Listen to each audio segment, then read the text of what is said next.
Today we're shifting the topic to best practices. As Quincy said, kind of open-ended, kind of a loose, vague topic, but can be pretty impactful. We have a couple topics that we want to share. As always, like I said earlier, come in and ask us questions. I'm a senior customer success manager with Concord, and we have Quincy on the call, who's an account executive. Here's both of our contact information. If you guys want to reach out with us, if you are looking to buy Concord and you're kind of feeling us out and learning about us, Quincy is your place to reach out to. If you're a current customer and you want to chat, I'm the best person to reach out to. But honestly, reach out to either of us. We're happy to help here, and we can always help put you in the right direction. So copy one of these or just send us an email, and we will take care of you no matter what. Um, yeah, we're looking forward to getting started here. I guess Quincy, do you want to take over now, or do you want me to kind of share some things? Yeah, I'll go ahead and cover our first item here. What I'll be covering today is what we call intake forms. This is a piece of functionality that we came out with in January of this year. And let me just share the screen here. For everyone that's on a current plan with us, this is available on our business or our enterprise plans. And to think about an intake form, most organizations today, as far as the initial request to review a contract or create a contract, those requests are typically being handled in email or maybe like Slack or Teams today. And if you have, other departments or a lot of employees that are making these requests, it can become very chaotic to manage all of those requests over email or your other systems. So the intention behind intake forms is to give you one central place where everyone, both people making requests and people handling requests, have one place to go to make those requests and track those requests throughout the life cycle. So within the intake forms, you're actually able to set up templates based on specific types of requests. So here I have an NDA. So let's say someone in marketing makes a request to me that I need to create an NDA and send it out for them. That's kind of the example we're walking through here. It's very common for our customers to use these intake forms to begin the vendor review process. Once again, maybe you're in marketing, you have a vendor that you want to renew with. You can make a request through this intake process to your legal team saying, "Hey, all, we want to renew with this vendor. Can you review the updated terms and conditions from them?" Within these intake forms, you're able to tie in templates to them. And when you tie in templates, that would allow you to ask the requesters to fill in specific details in the form. And then these answers flow into the proper places where they need to go in your contract. So inside of a template, in terms of best practices in setting this up, you'll have a template here and you'll have specific fields where maybe you want the requester to fill in those details. When you bring these fields into your templates, you're going to want to have them set up as fillable by any internal user. What that allows you to do is it can take the requester's inputs and bring them into the agreement, and then you, as the person handling the request, can make changes as need be to these fields before you send them out. So as far as what this process looks like, and obviously I'm walking through this very quickly. I'm happy to do kind of a one-on-one session with any of the attendees here to go through this really step by step. But if I want to make a request through this process, I would click Create Intake Request, and then I'll have the forms available for me to use here. And now I'll go through and I'll add in a due date, and then I'll give this request a title, send NDA, whatever sort of details can be filled in here, 15@gmail.com. And then I'm asked in this section to fill in, okay, what is the company name? What is the address?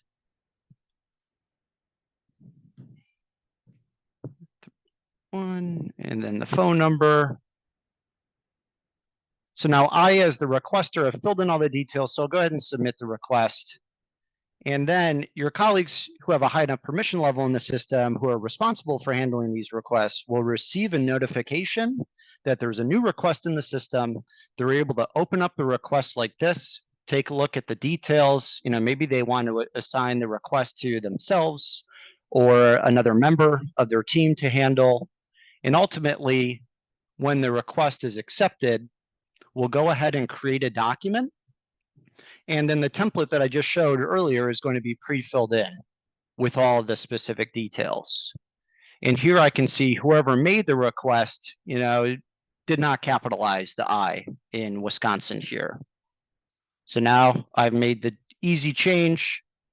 I can look at the rest of the document if I want, but as long as you set up the fields here, all the details need to go where they need to in the document. And now I can start the process of sharing this document out to the external party. And so once again, this is a great use if you have colleagues who do not have the autonomy to do their own document drafting. Great use for intake forms.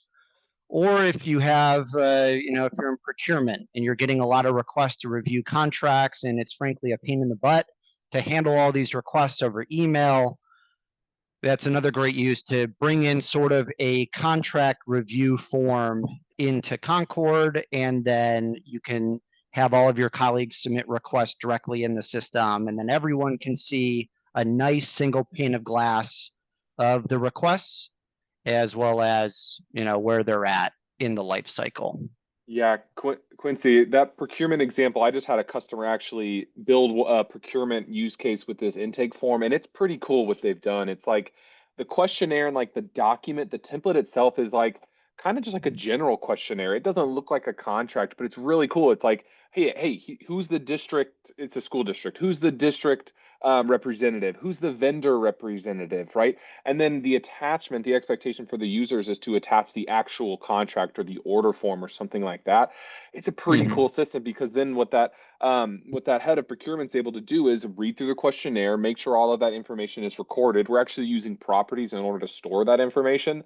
And then once it's all ready, they just take the attachment, that actual like order form or something along those lines, and replace it right there inside that file that's created, that draft. Exactly. It's so cool because then like that becomes the actual contract that you send externally, and that's all that they can see. But you have that internal version history as well, so you can always go back and see the form, but it's only private to you. So I love that you brought that up, Quincy. It's a pretty cool kind of use case of it.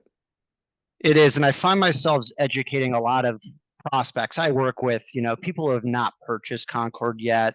A lot of prospects, when they go to evaluate a contract management system, I'm still finding that they're not considering this intake part as far as their list of requirements for a project like this. So we're still doing a lot of education here, but it is a powerful tool just to get everything tidied up, in that specific part of the life cycle, the request process. Yep, absolutely. And you've mentioned, people have different access and different levels of permissions too. So you can, you're able to tailor it so that people can only like submit requests, and you have people that can manage the requests. Another thing I've seen as far as like if you're playing this out for your use case, right? One thing I've been seeing is people will just take the URL basically right here or what's behind the screen just to take people directly to your intake form, right? Right. So you can basically just copy that, hyperlink it in an internal like documentation, and say if you need to submit a request, follow this link and hit intake request.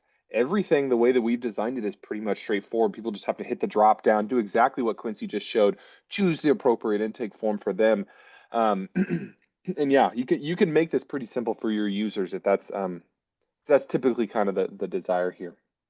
Right. And a beautiful thing, this is not a best practice, but oftentimes when I show the intake forms, people say, "Hey, Quincy, this looks great, but how many licenses are you going to try and charge me for this process? Like, I can't afford to give everyone a paid Concord license who needs to submit these requests."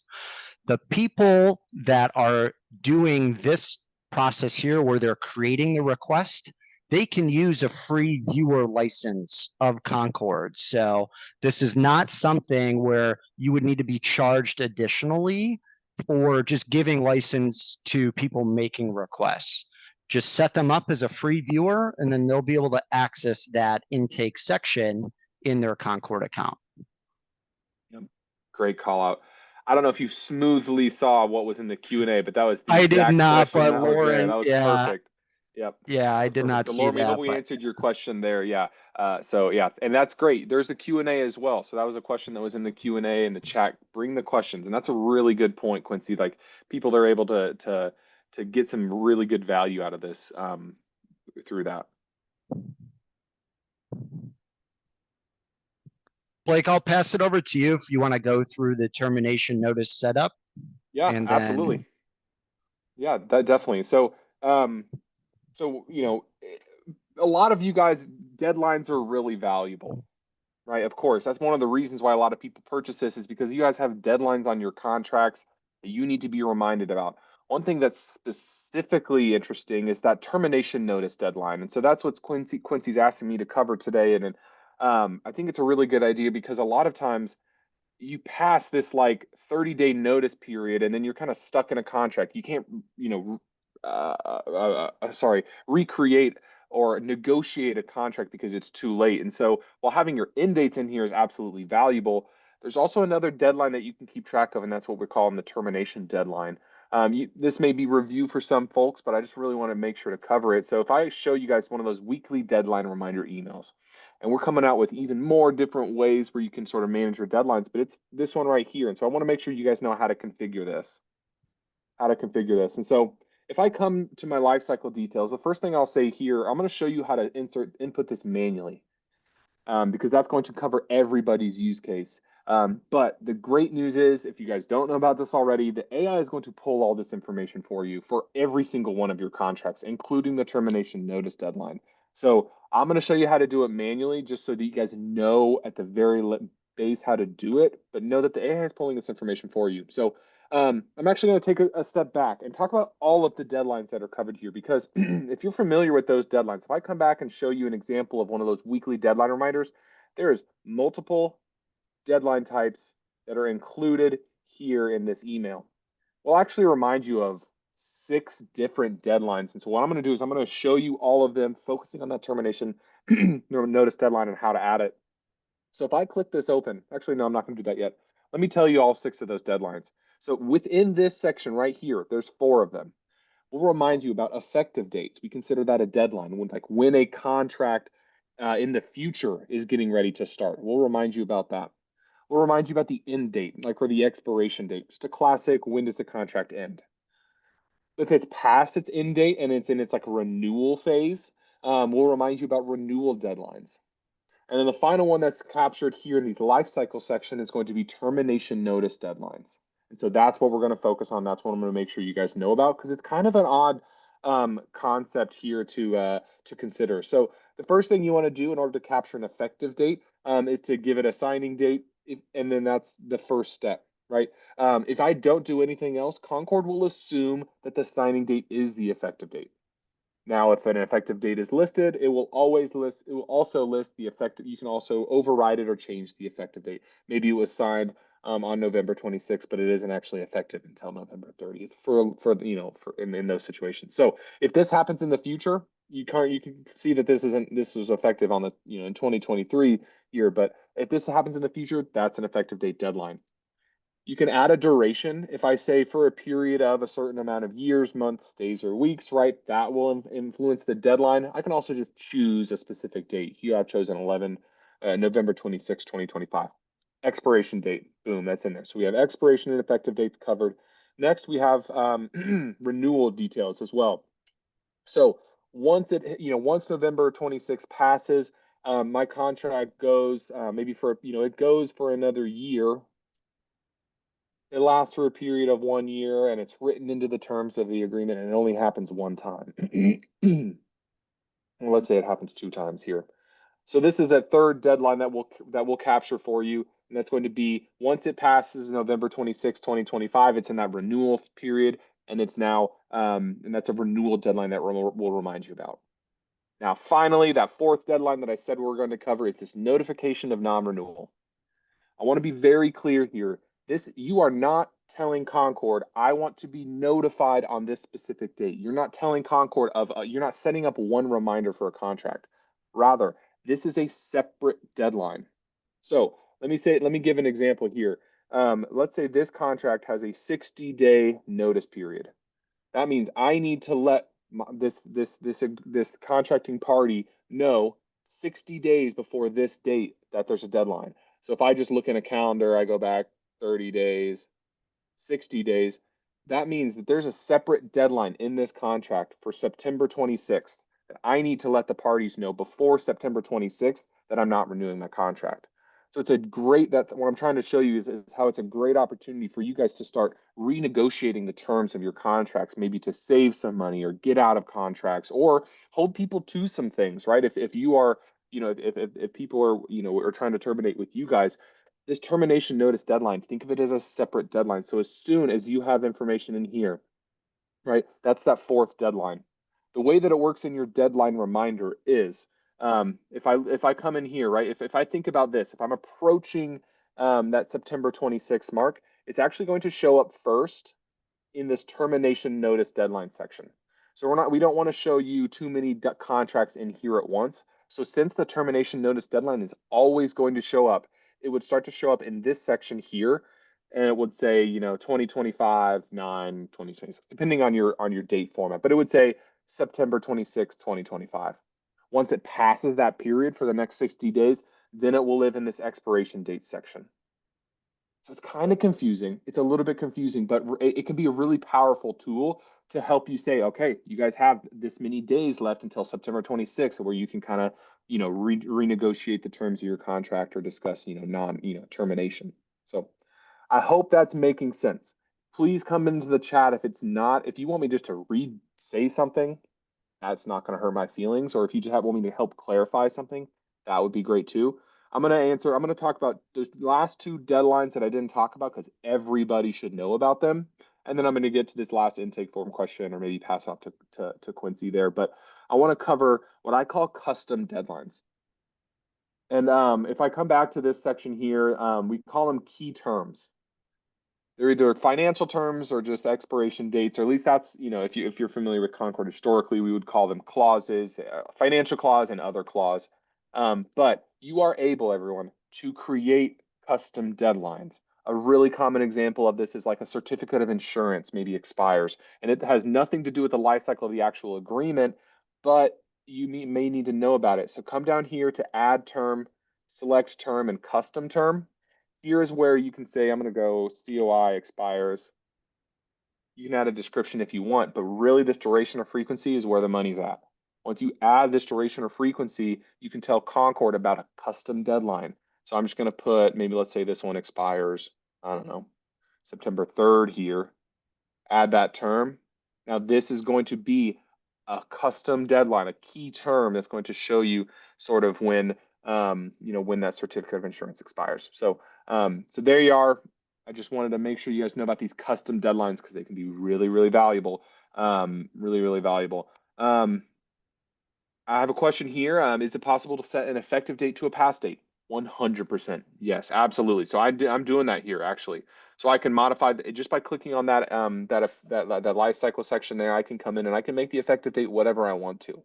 So any of these, right? This is all just really for you guys. If they're in the future, they're going to impact your deadline reminders. But if all of these things are in the past, it's probably worth recording, at least so you can come in and you can see that information. So absolutely, you can set the effective date that's in the past. So that's And it then for Blake, deadlines. we Yeah, had go ahead.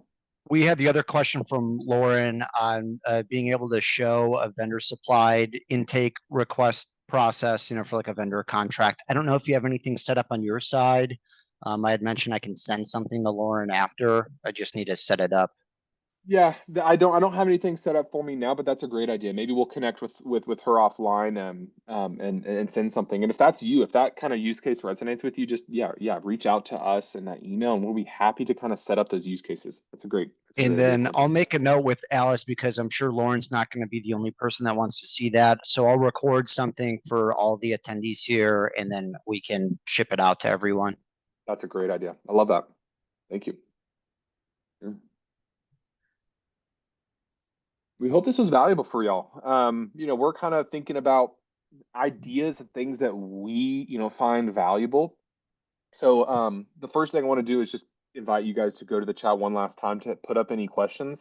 But also, if there are any things that are, um, that you just haven't had the time to look into and you want to learn more on, put those in the chat. If there are things that, man, they're like, hey, this is still kind of confusing to me and I want to learn more about it, maybe in another call, put that in the chat. We want, help us brainstorm content that would be valuable to you. We would love to hear that. So go to the chat. If you guys have those, put those in for us. We don't have enough time to cover anything else today. Maybe a couple last, like I said, questions. But we would love it if you guys don't mind. Come go to the chat, add some things that you guys want to learn about.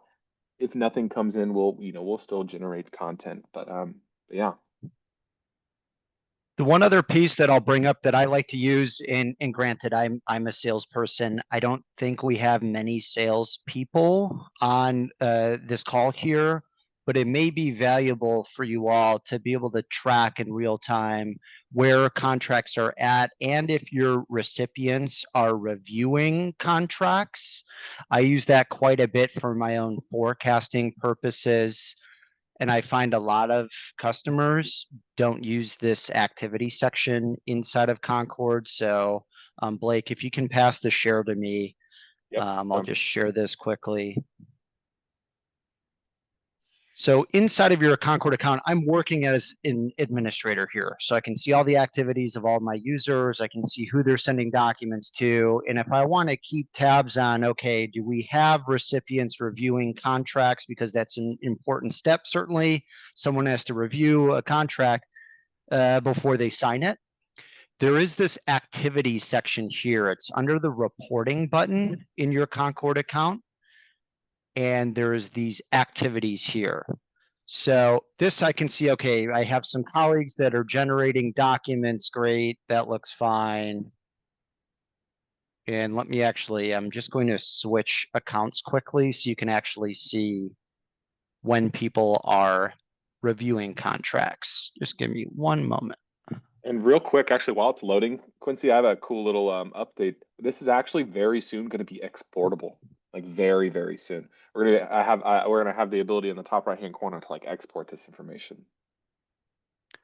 So to my example here, and Dana, we were doing some testing when you purchased Concord, so I apologize if if maybe you're not okay with me showing your email up here. I apologize, but basically, I can see when I send over documents to individuals, I can see okay they were invited to documents, but now we can see when people are actually reading documents inside of the system.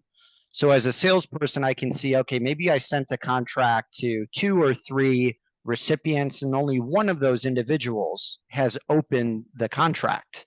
Now I can use that to craft the next step, looking at just getting eyes from the proper people on my contracts.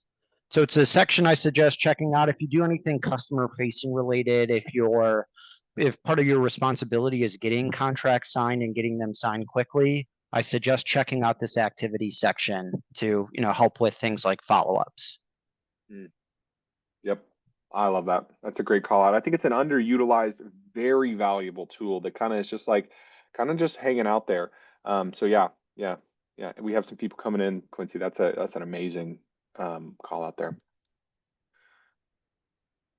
All right, y'all. Well, I'm gonna pull up kind of the last like presentation here, and yeah, we have. I don't know if you saw Quincy while you were explaining that we have some more people that kind of want to use that get that resource that you were mentioned. So we made note of that. We might just send it out as a whole as a very good idea. So one last time, here's our contact information. Again, if you want to talk with someone at Concord, reach out to us. We are happy to be responsible for making sure you're talking with the right person. Just send an email to one of us. Even if you can't remember our names, support@concord.app. We'll make sure you're talking to the right person. All of us are here to help. But let's talk just one last time with the last few minutes. Some ideas sort of where we're going. So we have some really exciting things coming. I don't know if you saw on one of Quincy's screen here, we have new AI powered search that we're testing out. We're playing with. Some of you guys are on our alpha programs. And so you might even be playing with it as well, but that's coming. AI powered search. We have some exciting things. AI Copilot platform as well. This is probably what most of you guys are waiting for and excited for, to be able to like compare contracts and ask the AI assistant to just help you with so much information that's coming. We have some really exciting things. You already know we're going to have webinars for it, so just stay tuned. But do not hesitate to reach out with us, y'all. We really, really appreciate your time. And Blake, I actually just posted the roadmap. Finally, we got to agreement with our product team where we've, placed a public-facing roadmap on the website. It's very exciting. We get these questions all the time as being, customer-facing reps with Concord. Yep. So it's nice, just nice to have this up on the website. It's a nice, clean view of all the upcoming functionalities in the system. So yeah, feel free Absolutely. to, keep that URL. Yeah, that's a great call out. And also Quincy, if I put my meeting link there, if we have some people that are considering, Concord, do you have a link that they could utilize to book time with you? Um, Yep. all right, great. So yeah, he'll Oh, put that there in the chat as well. Again, email, our calendars are open also to meet with us, guys. We want to be available for y'all, so don't hesitate to reach out. But we really appreciate y'all attending. Thanks for engaging with us. Come back again next week, and we look forward to chatting with you soon. Bye, y'all. thanks, everyone.